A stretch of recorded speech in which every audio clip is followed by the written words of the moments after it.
Greetings, YouTube, gaming enthusiasts, and loyal viewers. I'm the United States of America Hamlet President Donald Trump, alongside Bommin' Barack Obama and Joe Hide Your Kids Biden. Today we bring you a tier list of the darkest dungeon vanilla heroes. How are we doing today, fellas? I'm doing great, coming off a masterful performance in episode 5 of our President's Play series. Let's jump right in.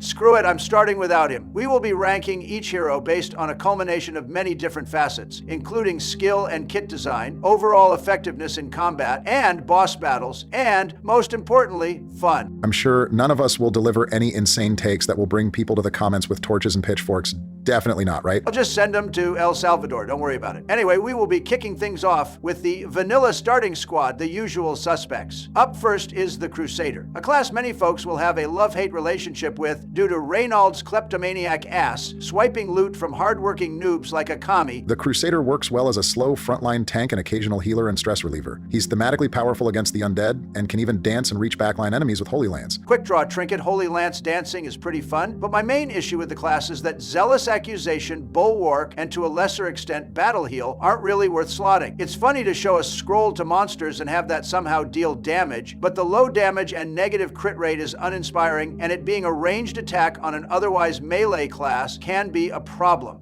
I'd rather just stun an enemy rather than buff protection with Bulwark and let that monster hit him. An Inspiring Cry is enough to pull heroes off death's door, and the stress relief is clutch, so I never feel compelled to slot Battle Heal. I agree. Smite, Stunning Blow, Holy Lance, and Inspiring Cry is probably the best set, and everything else feels highly situational. His camping skills focus on stress reduction and prevention, which is very nice, and he has a nighttime ambush prevention skill to boot. High HP and solid resists all around. I think we should put him in good tier. Quad Crusader is a pretty fun time, but otherwise, yeah, I agree. Any objections, Methuselah?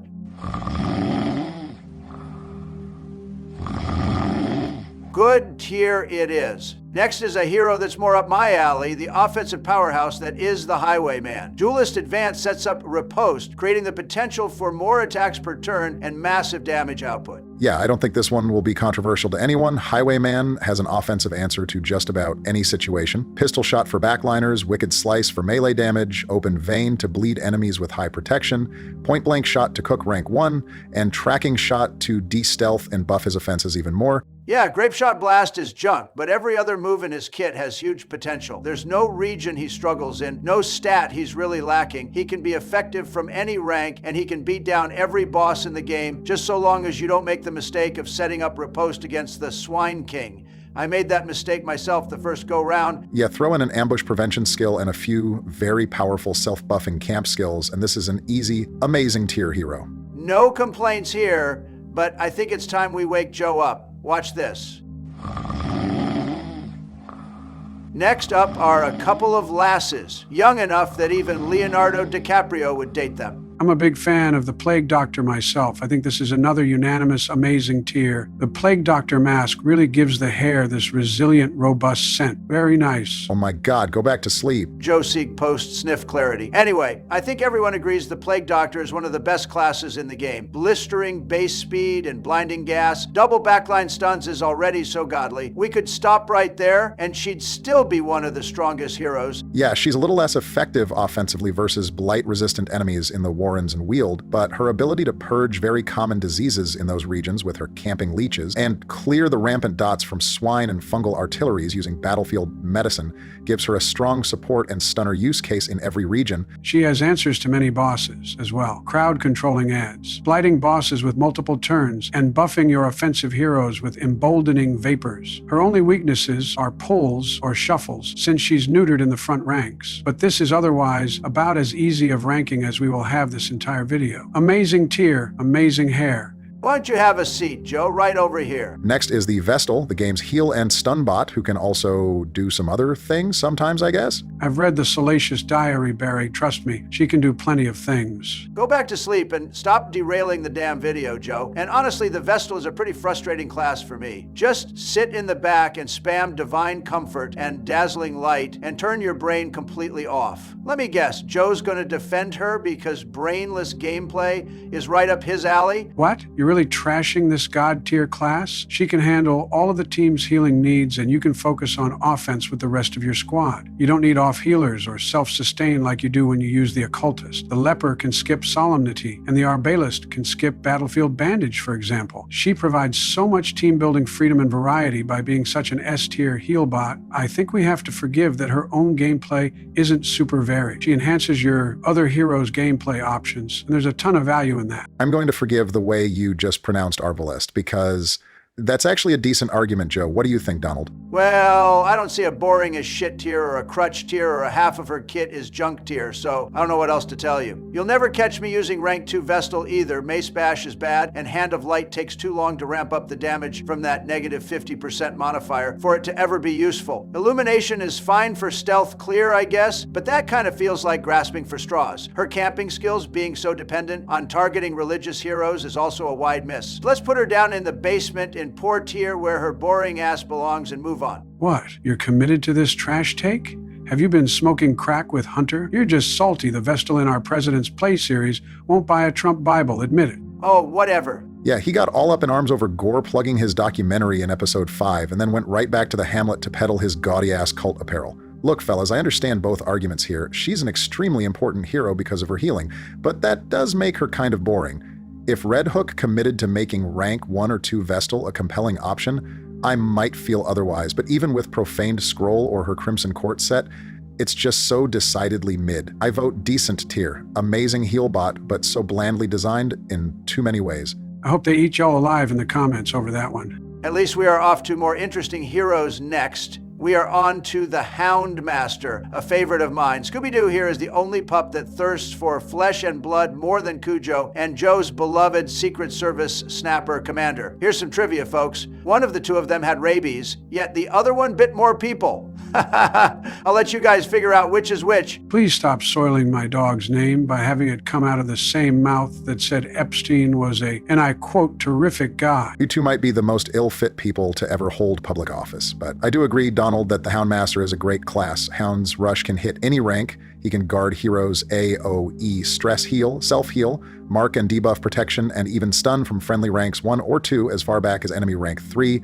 Hound's Harry isn't great, but is at least situationally useful against the flesh. The only real downside here is he's very squishy and dodge reliant, which can make rank 2 a bit risky. I love this guy. In marking parties, Arbalests and bounty hunters salivate over the protection debuff and mark on target whistle. His reliance on dodge with low HP is tricky, but it's possible to spam guard dog to stack dodge buffs and nullify a lot of enemy attacks by dodge tanking. You can dodge tank the Prophet's Rubble of Ruin and Swing King's Obliterate body, which is pretty hilarious. He's not all that great against the Drowned crew, but he has a strong use case against most bosses. He benefits from mark, but doesn't necessitate them to be a versatile offensive support unit. I'm caught in between good and amazing tier. I can't decide. Oh, we forgot to mention, he's a contender for best camping skill set in the game. Prevent nighttime ambush, buff the odds of a favorable roll on surprise chances at the start of combat, self or AoE stress heal, and buff scouting a whopping 30%? Yeah, you deep swamp politicians love to play the fence, am I right? Well, I may spout nonsense like Mount Vesuvius, but at least I know where I stand and am completely committed to my own BS, unlike you wishy-washy lefties. The Houndmaster is amazing tier. I love feeding this old gal some Scooby snacks and turning her loose on the swine to capitalize on the damage versus beasts modifier on Hound's Rush. Next up is the Man-at-Arms. What are your thoughts, gentlemen? I just want to say that I'm so proud of Red Hook for being ahead of the curve on video game representation by including an old geezer on the roster that happens to be a badass combat vet. I've never felt so seen and understood. I look at this guy and I'm like, God damn, we are both so old. He's literally me. Every time I think you can't say something more insane than the last thing you said, you open your mouth and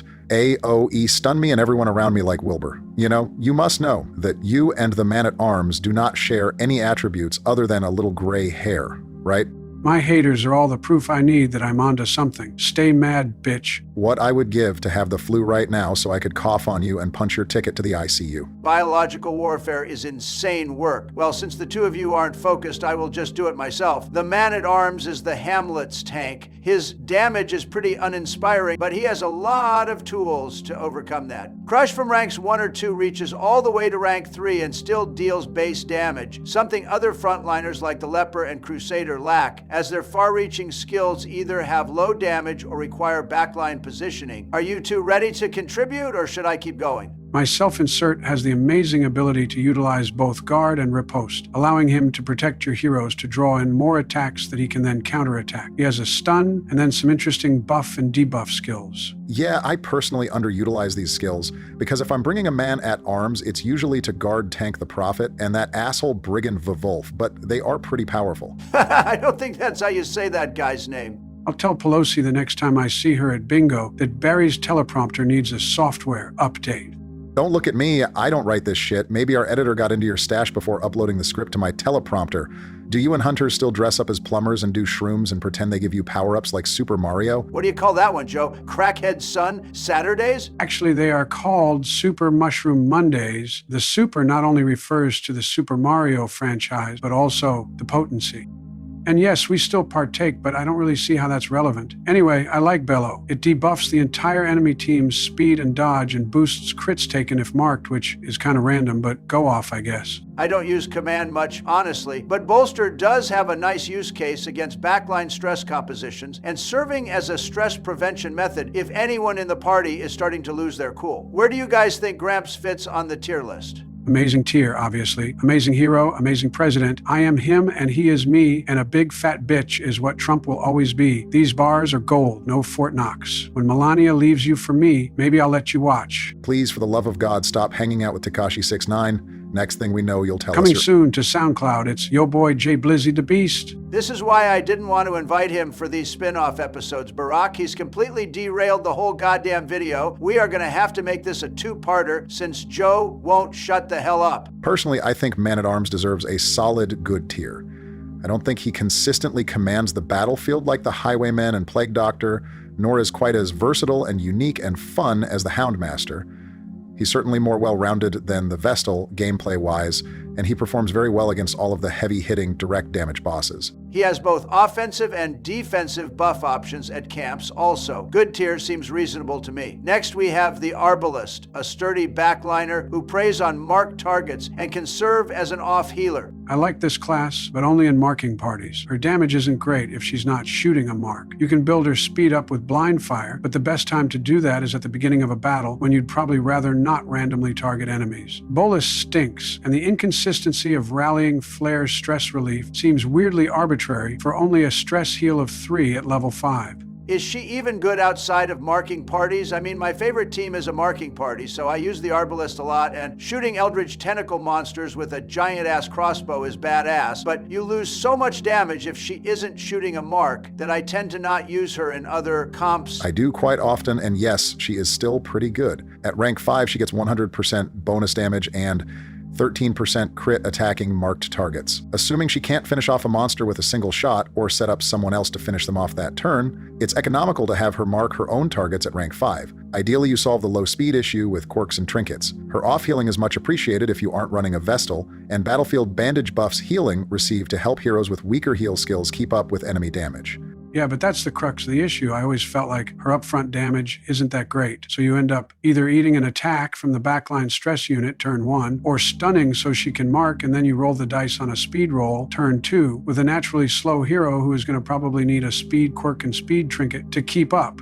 Right, so just use her in a marking party where she's a monster. Run Bounty Hunter rank 1, Occultist in 2, Houndmaster in 3, and Arbalest in 4, and you will absolutely terrorize champion dungeons. Speaking of Occultist, she pairs really well with him since her role as off-healer serves as 0 crit bleed insurance, and the increased healing received buff protects against some of his lower range rolls of word reconstruction. Sure, but I see what Joe is saying. She's great in marking parties, and I think suppressing fire is a very underrated skill. Those debuffs shut down any party with 2 backline offensive units like Bone Arbalests or the dreaded quadgrouper mash, but I think she's definitely outshined as a backliner outside of marking parties, unless she has a ton of help with her speed from trinkets and quirks. I think she might just be decent tier. There's times she can shine. Completely dunking on the Swine King is pretty cool, since Rallying Flare removes Wilbur's marks, and interestingly enough, her middling speed isn't really an issue in this case. But otherwise, I don't think I'd call her a real standout hero against any boss. Yeah, all right, let's rank the Arbalest based on her performance in non-marking parties. Next up, we are going to rank frontline plague doctors and backline lepers. You guys are actual dipshits with this take. I won't pretend she's amazing tier, but if you put her in decent tier, I'm signing an executive order for you two to take a piss test before we start recording from now on,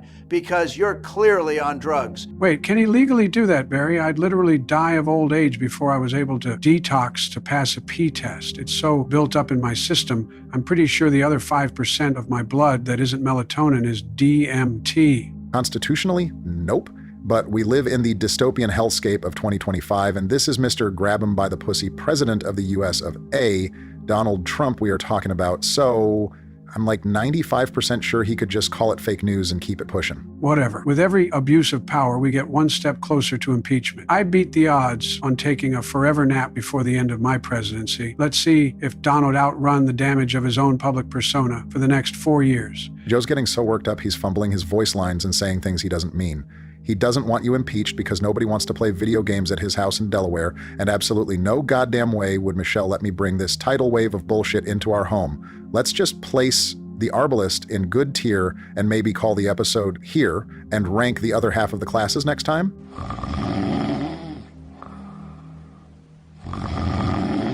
Yeah, all right, Joe's down for the count, and I really should start being efficient before Elon realizes the president doesn't actually do shit and Doge terminates the position. What the hell would I say when he asks what I accomplished at work the last week? I'm sure I played video games with a couple commies wouldn't go over very well. Do the outro, Barack. I'll have Secret Service take this cadaver to the morgue before it starts to stink. Thank you all for watching part 1 of our President's Rank the Darkest Dungeon Vanilla Heroes side quest. It's been a lot of fun to do something a little different while still goofing off like we always do. Subscribe to POTUS Gamer 7 if you had fun for more Darkest Dungeon content. Feed our YouTube algorithm overlord with a like or comment if you feel so inclined. We are still releasing new episodes of our President's Play Darkest Dungeon series weekly on Wednesdays at 7 p.m. Eastern Standard Time, and sprinkling in some Mod Hero Showcase shorts for good measure. We appreciate everyone who stops by to watch this video. We hope you pass all of your resolve checks this week, and we will see you next time.